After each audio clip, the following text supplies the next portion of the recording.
suka, siyempre laurel, paminta, siyempre bawang sibuyas. Yan. Sa konting asin lang pa. Mamaya lagyan rin ng butter to, so para magkaroon naman ng konting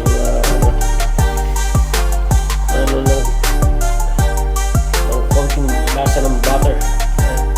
Mamaya.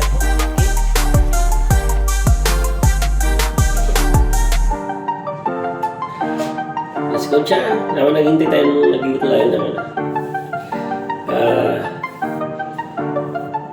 Ang magandang tawag dyan, mechado.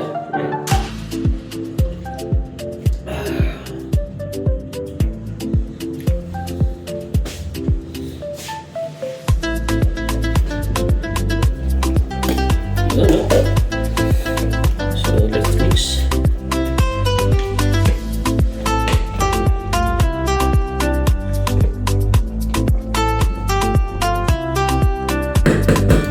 Ito niluto ko po, ito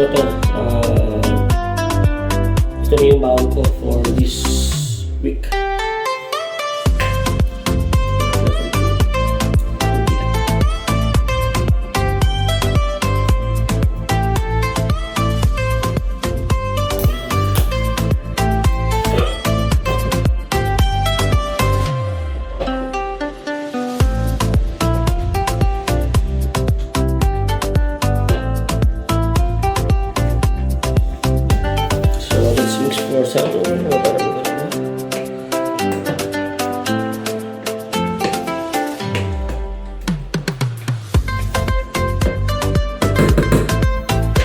So let's boil it around 12 to 15 minutes.